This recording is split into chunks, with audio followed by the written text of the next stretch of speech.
Се шокирав со податокот дека голем дел од вас, што сте веќе започнати со трейдинг, не знаете како да пресметате лот. Па затоа го правам ова видео да ви покажам на кој начин функционира јас. MyFX Book калкулатор е калкулатор стрикно за Forex парови, кај што можете да си го пресметате лотот на следен начин. Прво што одбирате пар што сакате да го тргувате. Вториот дел одбирате дали акаунтот ви е во долар, во евро или во останата валута. Трето што го бирате сајзот, односно колкав капитал на акаунтот имате. Одма после него одбирате кој процент, односно колку сакате да ризикувате од вашиот капитал. Stop loss pips, тоа е границата на вашиот stop loss. Секогаш ако користите, односно ако имате позиција во Forex парови, имате stop loss pips, внесувате. Лотс фиксно ви останува 1.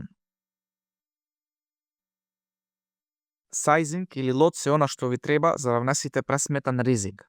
А вас ве замолувам да имате секојаш пресметен ризик за да не дојде до губење на вашиот акаунт. Мојата листа изгледа вака. Значи имам од фьючер индекси на секоја валута, мејџор парови, крос парови, индекс на акциите, метали, стокс, повеќе од 70 стокс. Се прашувате на каков начин можам да успевам да ги гледам и анализирам сите. Овде може да видите дека на листа имам топ 10 најбрзи и best сетапи што можат да се случат.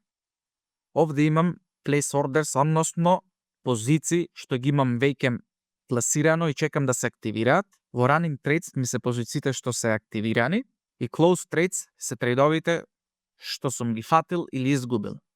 Со ова информација после можам да правам journaling или тест да видам кај сум погрешил, зошто сум нафатил трейдот, зошто сум го изгубил и се што ми е потребно за да анализирам за мојот систем што го користам во трейдинг. Па затоа ве повикувам секогаш да си правите анализа за да го градите системот што ќе ви носи пари на долги стази. И секогаш битните ствари запишувајте си за да се потсетувате. Пошто ние знаеме многу правила за трейдингот, али кога иде момент да донесеме одлука, во голем дел од ситуациите ги заборавам. Ако ви се допаѓа видео и сакате уште вакви теми, пишете слободно во коментар на која тема да разговараме.